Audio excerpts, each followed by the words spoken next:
Thanks for tuning in to my YouTube channel, Pickleball Pick Apart. My name is Rory, and in this video, a very close competitive men's game. The question is, does one team win the game or does the other team just lose it? And if that is the case, then why did they lose the game? I think you'll be able to figure it out, but I do tell you at the end of the video. Also, a great big shout out to the guys over at the YouTube channel. We play, you rate, and yes, I will rate these players at the end of the match. So check it out. Let's start with the players right here in the near court. First, in the gray shirt right here is John. I am just going to estimate that John is a little bit older than these other three players. Again, these players are younger than John. Right here to the right in the black, of course, you have to have a guy with a backwards hat on. And here he is. This is Colin. He's a really big guy, so I should probably not say too many bad things about his play.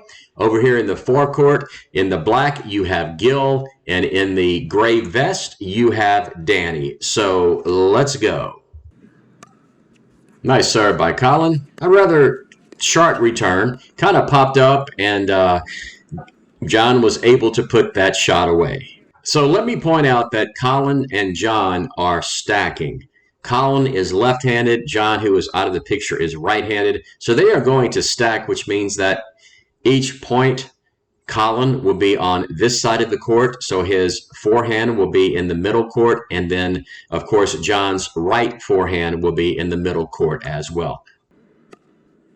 Nice deep serve again. Shallow return. A little popped up.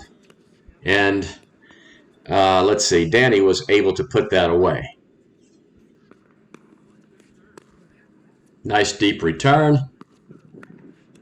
And just put away really nicely by Gil. If you saw what happened, if we go back and look at it, John just hit the shot too high in the air right here. And look at this shot right here by Gil. That is just a fantastic backhand down the line. Fantastic shot.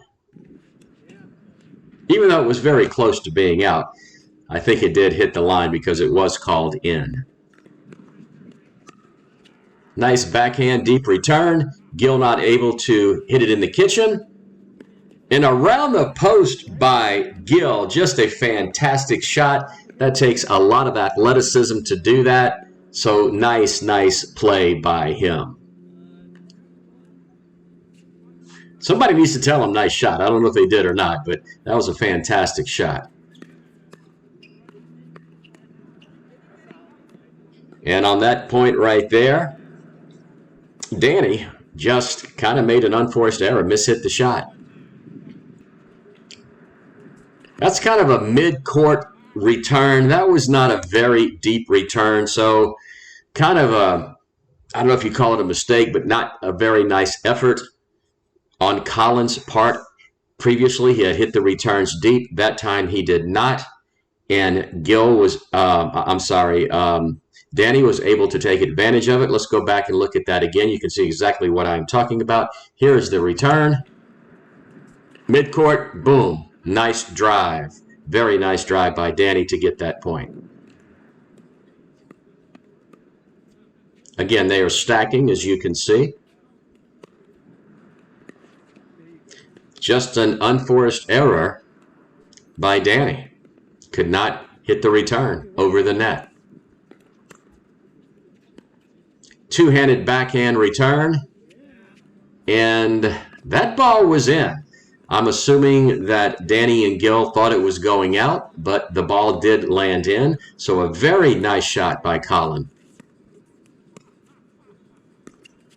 Another backhand return. Nice shot right there. Very nice by John. And Colin could just not get to that shot that was hit at quite an angle. Let me say this. If you notice what Colin is doing right here, he is serving backhanded.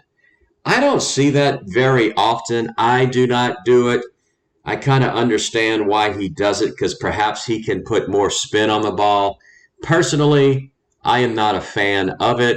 I'd have to go back and check and look at a lot of professional videos and see exactly how many professional players hit a backhand serve. And to be honest, I don't think there are very many that do. I'm not saying it's a bad thing. I'm just saying I think I play against two players who hit a backhand serve, and I play against, 50, 60, 70 different players. So he obviously likes it, and that's what he uses. I'm not sure he uses it 100% of the time. We'll just have to watch and find out. And that's just, okay, so obviously right there, he was trying to surprise Gil by hitting that very, very short serve. So he's kind of changing things up. Let's see if it works. Not really. And he's kind of laughing at him like, hey, man, look, really nice try on that short serve, but it failed. Another nice deep serve by Danny. Tried a third shot drive that time, an unforced error as he hit it into the net. That's a very shallow serve by John. I think he was trying to be sneaky like Colin was a while ago. Let's see if this one works. And it did. I don't think that Gil was expecting that short serve, and as you can see, he's smiling at him like, okay, nice job. Nope, that's gone. No way. You just cannot hit a third shot into the air like John just did. Let's go ahead and watch it. So right here should come either a third shot drive or a third shot drop. Now this was a very nice job by Danny hitting this ball to his backhand. And boom, point is over right here at this point. Colin can do all he wants to try to defend this, but boom, just too easy.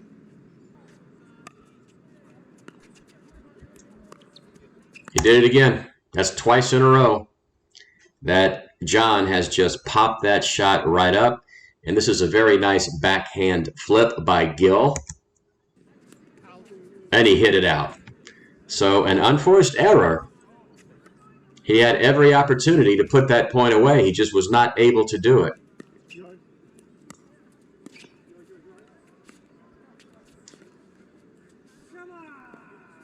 Another unforced error by Danny. And he's just kind of like, man, what is going on here? Nice return. And again, reset right there.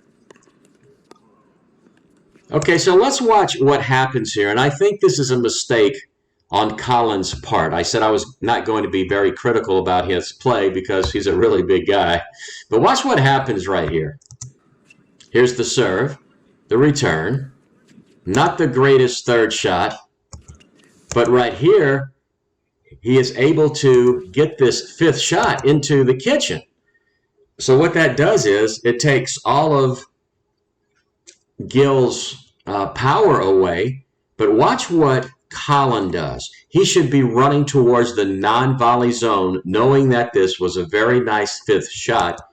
Instead, he freezes right here in no man's land. He's still frozen there. And boom, just cannot get it back. So he was not properly positioned on the court after hitting a very nice fifth shot reset. So the fifth shot reset was great. Getting to the non-volley zone, he did not do it. That was not great. He's got a really nice backhand deep return. It allows him to get to the non-volley zone. And there you have another unforced error by Gil.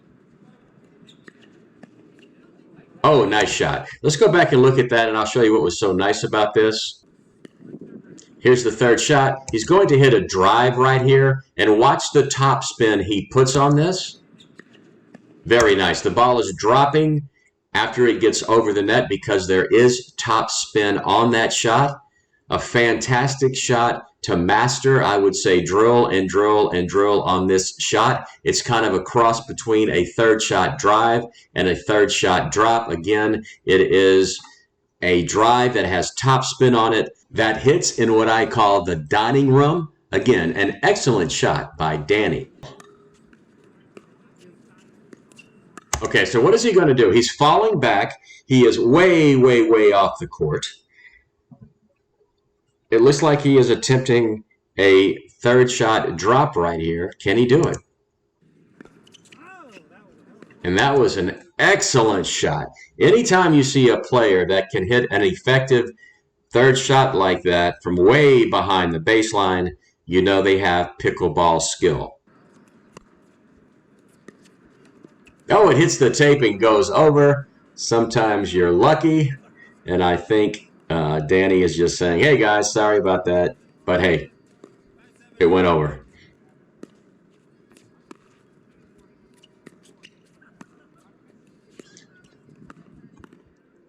Oh, man, what a great shot right there by Gil.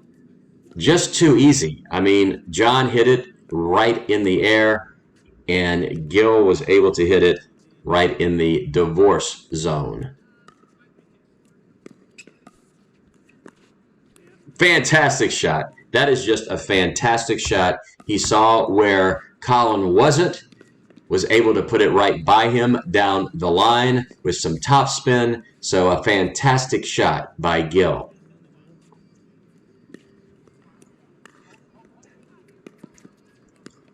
Oh, point over. John has done it again. Great shot from there. So he is telling, I think, Gil, a great shot. Was that really a great shot? I don't think it was. I think it was just a very poor shot by John, allowing the great shot. Anybody could have put that away because of the height that John had on that shot. So again, John's fault for not hitting the shot lower. I'm really liking Colin's backhand return. Every time he has hit it so far, he has hit it very deep. Very nice job for him. All right, this point is over. Basically, what has happened here is Gil is stuck back here almost at the baseline. He's having to defend. He's able to get this one back. Yeah, not that one. Great shot by Colin. Backhand flip at a great angle that Danny could just not get to. Great serve. Very shallow return. It was so shallow, it was good because Gil could not get to it. You really cannot anticipate such a shallow return. I know that that is not what John was trying to do. He was trying to hit it deeper, but because Gil's serve was so deep, that's all that John could do with it. Kind of surprised Gil. He tried to run up and get it, but he just could not do it.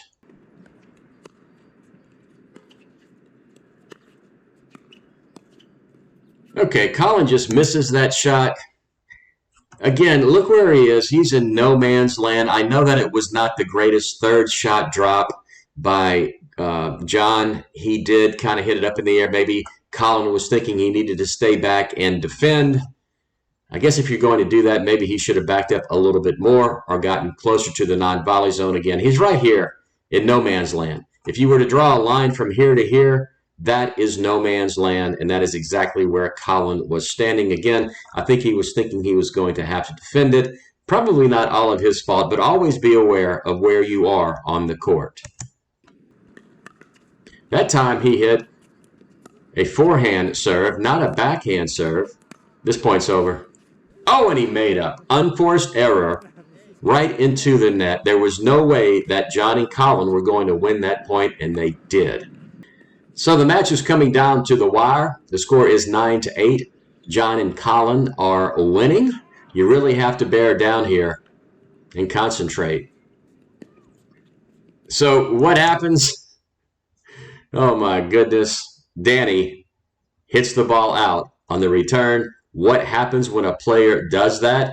They throw their paddle in the air, and they just want to kick themselves in the butt. And this is exactly what Danny is doing. Hey, at least he caught his paddle.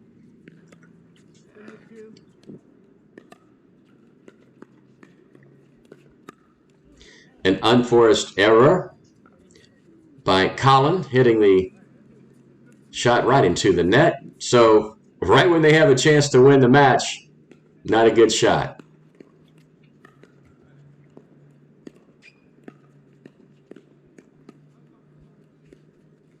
Oh, and there you go again.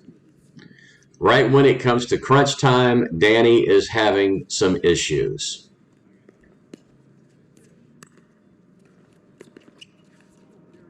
And another unforced error.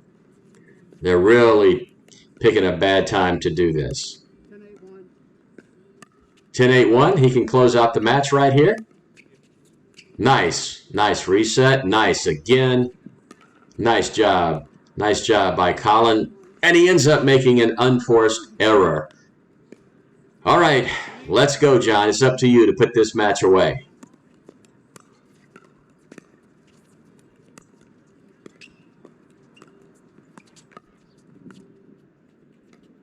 Put it away. Oh, he tried to put it away. He was afraid he was going to step in the non-volley zone. Could not get his paddle on it, and the match is over. John and Colin win 11-8. Why did they win? I went back and I watched this match and I counted the unforced errors. And here's what I found. Are you ready for this? There is a big discrepancy. So, John and Colin hit a total of 7 unforced errors. John only hit 2. Great job by him. Colin made 5 unforced errors. On the other side of the net, Gil made 8 unforced errors, and Danny made 5 for a total of 13. So Gil and Danny made almost twice as many unforced errors as Colin and John did. Therefore, they lose the match. You know, a lot of times it's not how many winners you hit, but it's how many times your opponents make unforced errors. That's usually how pickleball games are won, because one team makes more unforced errors than the other team, and that is exactly what happened in this match. So there you have it, a very close competitive match where one team just loses because they made more unforced errors than the other team. I see that happen quite often. That's all I have for you today. If you found this video informative, I hope you take the time to like it, subscribe to my channel. Oh, God. So there you have it, a very close competitive men's match, and you can see exactly why one team lost and one team won. I said I was going to rate these players. Are these players 4.0 players? I think they probably are, maybe not in this match. They're better than 3.5, so I'm going to have to give them a 3.75 rating. I don't know if that's an actual rating, but I think they're somewhere between 3.5 and 4.0. That's it for today. I hope you learned something from watching this video. If you did, hope you take the time to like it, subscribe to my channel, and click the notification bell so you'll be notified when I post a new video. This is Pickleball Pick Apart. My name is Rory. I'll see you on the courts.